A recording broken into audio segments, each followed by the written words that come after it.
আজকে বিকেলে শুধু পপকর্ন বানাতে গিয়েছিলাম, কিন্তু ওইটা থেকেই পুরো দিনের মুডটা চেঞ্জ হয়ে গিয়েছে। দেখতে হলে ভিডিওর শেষ পর্যন্ত আমার সাথেই থাকতে হবে। আর রাতে কি হলো সব কিছুই থাকছে আজকের ভিডিওতে। আসসালামু আলাইকুম এভরিওয়ান, আশা করছি সবাই অনেক বেশি ভালো আছেন। সবাইকে আরও একটি নিউ ডেইলি ব্লগে ওয়েলকাম করছি। ইদানিং যেহেতু বৃষ্টি হচ্ছে, এই 2 দিন যাবৎ কিন্তু আবার প্রচণ্ড রকমের রোদও উঠে গিয়েছে। তবে আজকে তো সন্ধ্যার দিকে অনেক তুফান তৈরি হয়েছিল। তবে এই বৃষ্টির দিনে এইসব খাবার কিন্তু খেতে আমাদের কাছে বেশ মজাই লাগে।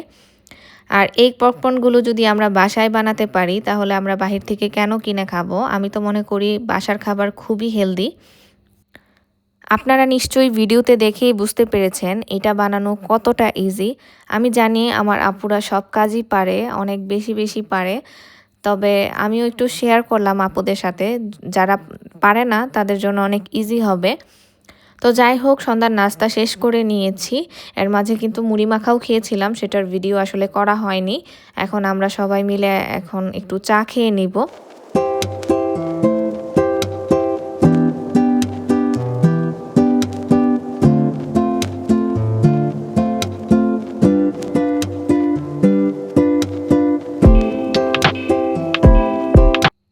এখন আমি হচ্ছে চিড়া একদম মচমচে করে ভেজে নিব, কারণ আমার শ্বশুর আবার হচ্ছে চিড়াটা খেতে খুবই পছন্দ করে। মা আবার এগুলো হচ্ছে রোদে দিয়েছিল, কিন্তু রোদের দেখা তো একদমই পাওয়া যাচ্ছে না ধরতে গেলে। পরে এখন মা বলল যে এগুলো একটু লবণ দিয়ে একদম মচমচা করে ভেজে দাও।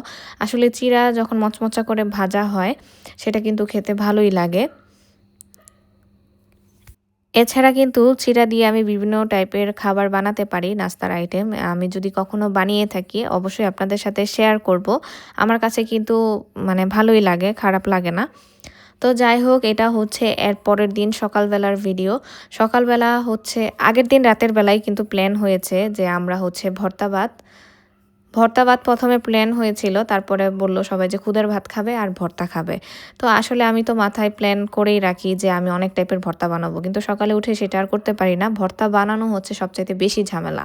যারা এই কাজটা করে তারা জেনে থাকবেন নিশ্চয়ই। আমার মনে হয় মাছ মাংস রান্না করতে আমার এত ঝামেলা পোহাতে হয় না, কিন্তু ভর্তা বানাতে গেলে আমি যতটা ঝামেলায় পড়ি, আসলে অনেকটা টাইম নষ্ট হয়। তাড়াতাড়ি রান্না হবার জন্য আমি খুদের ভাতটা রাইস কুকারেই বসিয়ে দিয়েছি। রাইস কুকারে এটা খুবই সুন্দরভাবে রান্না হয়েছে। আসলে এই জাতীয় খাবারগুলো না সবাই একসাথে খেলে ভীষণ মজা লাগে। আর আমার শাশুড়ি তো ভর্তা বা শুটকি রান্না এগুলো খুবই পছন্দ করে। উনার সাথে আমার এই টাইপের খাবারগুলো খুবই মিলে, কারণ আমিও এই টাইপের খাবার পছন্দ করি। আর আজকে আপনারা মরিচ দেখে ভয় পেয়ে যেতে পারেন যে আসলে এতগুলো মরিচ দিয়েছি, কিন্তু আসলে আমরা তো সবাই প্রচণ্ড ঝাল খাই। তবে ইদানিং আমি হচ্ছে ঝাল খাওয়া একটু কমিয়ে দিয়েছি। তরকারিতে ঝালের পরিমাণটা একটু কম দিই, যেহেতু আমার ছেলে বেশি একটা ঝাল খেতে পারে না। তবে ভর্তা বানাতে গেলে কিন্তু আমি কৃপণতা করি না। আর ও তো ভর্তা ভাত খায় না, এজন্য ভর্তাতে বেশি করে ঝাল দিই। এই ঝালটা না আমি আসলে বিয়ের আগে খেতে পারতাম না। আমি যখন আমার যখন বিয়ে হয় আমার শ্বশুরবাড়িতে এসে দেখি সবাই অনেক ঝাল খায়।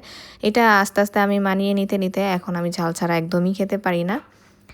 তো যাই হোক, সাথে কিন্তু ডিম ভাজিও ছিল, সেটা স্কিপ করে ফেলেছি। আমি আর ভিডিওতে অ্যাড করতে মনে নাই। আজকাল তো ইউটিউব জুড়ে শুধু খিচুড়ি রান্না হচ্ছে, তাই না? আমার আপুরা তো বৃষ্টি পেয়ে মানে খিচুড়ি আর মাংস, খিচুড়ি আর মাংস। আমি মনে হয় পিছে পড়ে গিয়েছি। তো যেহেতু আমার আপুরা রান্না করে করে মজার মজার খাবার রান্না করতেছে, আমাকে তো লোভ লাগিয়ে দিয়েছে, এখন আমি রান্না না করে পারছি না। এর জন্য আজকে আমি ডিসিশন নিয়েছি যে আমি আজকে গরুর মাংস রান্না করব আর ভুনা খিচুড়ি রান্না করব।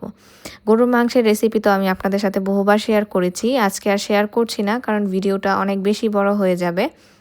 আমি হচ্ছে গরুর মাংসটা সবসময় হাতে মেখে রান্না করি, আর আজকেও তাই করছিলাম। আমি সুন্দরভাবে হাতে মেখে রান্না করেছি। তবে আজকে আমি কিন্তু এখানে কোনো কাঁচা পেঁয়াজ যেটা বলে কেটে সেটা ব্যবহার করিনি। এখানে পেঁয়াজ বেরেস্তা ব্যবহার করেছি, সাথে হচ্ছে পেঁয়াজ বাটা যেটা সেটা ব্যবহার করেছি।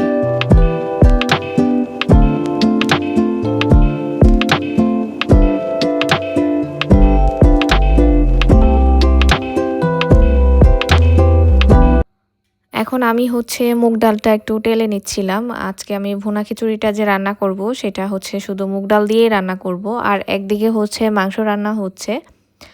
আমার না আসলে আজকে মুগ ডালটা বসিয়ে আমার ছেলে ডাকাডাকি করছিল, পরে ওর কাছে যাওয়া লাগছিল, পরে না এসে দেখি ডালটা একটু পুড়ে গিয়েছে। যেহেতু নিজেরাই খাবো এর জন্য আমি আর ফেলে দিই নাই, আমি ওইভাবেই রেখেছি। আর যেহেতু আমার বাসায় সবাই আলু পছন্দ করে, মাংসের সাথে আলুটা খেতে খুবই পছন্দ করে, এর জন্য আমি হচ্ছে আলুর পরিমাণটা একটু বেশিই দিই সবসময়, এখনও দিয়েছি। তবে অন্য দিনের তুলনায় আজকে কমই দিয়েছি কিন্তু। ভুনা খিচুড়ির রেসিপিটা আমি আর শেয়ার করলাম না। আমি জানি আমার সব আপুরাই হচ্ছে খুবই মজা করে ভুনা খিচুড়ি রান্না করতে পারে। তো এই তো আমি মশলাগুলো কষিয়ে এখন হচ্ছে চাল আর ডালটা খুব সুন্দরভাবে হচ্ছে ভাজা ভাজা করে নিয়েছি। ভুনা খিচুড়ি রান্না করতে গেলে সবসময় চাল ডালটা যদি খুব সুন্দরভাবে ভাজা হয়, একদম পানি যখন টেনে আসবে, চিরচির করে শব্দ হবে, তখনই হচ্ছে ফুটন্ত পানি পরিমাণ মতো দিয়ে দিতে হবে। এতে করে খিচুড়িটা কিন্তু আপনার একদম পারফেক্ট হবে, যারা একদম ঝরঝরে খিচুড়ি পছন্দ করে।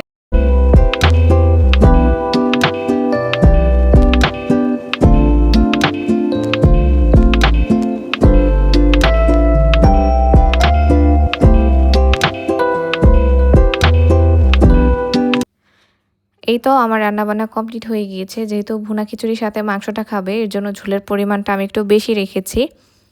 এই পর্যায়ে এসে আমি আমার ভাই আপুদের কাছে লাইক চেয়ে নিব। যারা এখন পর্যন্ত আমার ভিডিওটি কন্টিনিউ করছেন, তারা আমার ভিডিওতে লাইক দিয়ে আবার দেখা শুরু করবেন। সাথে ছোট করে একটা কমেন্ট করে যাবেন আজকের ভিডিওটি আপনাদের কাছে কেমন লেগেছে।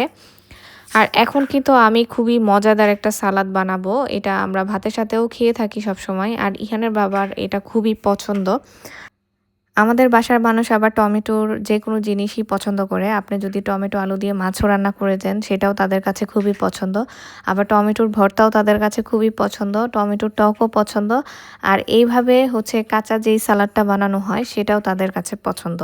তো যাই হোক, আমি তো এখানে থাকতে থাকতে সেই খাবারও শিখে ফেলেছি। ইদানিং আমারও টমেটো খেতে বেশ ভালো লাগে। আর এই গরমের সিজনে তো টক জাতীয় খাবারটা ভালোই লাগে, খারাপ লাগে না কিন্তু। তো যাই হোক, আপনারা তো দেখে নিলেন আমি সালাডটা কিভাবে বানিয়েছি। এখন আমি হচ্ছে খাবার সার্ভ করে নেব টেবিলে। আমি কথা বলতে বলতে কিন্তু একদমই ভিডিও শেষ পর্যায়ে চলে এসেছি।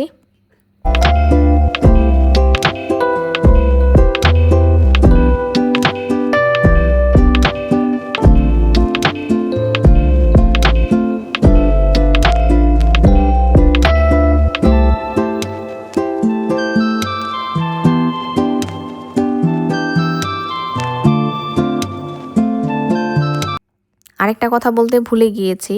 প্লিজ আপনাদের কাছে রিকোয়েস্ট থাকবে, আপনারা কেউ ভিডিওটি টেনে টেনে দেখতে যাবেন না। এতে করে কিন্তু আমার চ্যানেলের অনেক বেশি ক্ষতি হয়ে যাচ্ছে। তো যাই হোক, আপনাদের যদি সময় না থাকে, আমি বলবো প্রথম 4 মিনিট হলেও দেখবেন। আর এই তো রান্নাবান্না আমার কমপ্লিট হয়ে গিয়েছে। কথা বলতে বলতে তো আমি ভিডিও শেষ পর্যায়ে চলে এসেছি। এখন আমার বিদায় নিতে হবে। দেখা হবে অন্য আরেকটি ভিডিওতে। সবাই ভালো থাকবেন আর আমাদের জন্য দোয়া করবেন। আল্লাহ হাফেজ।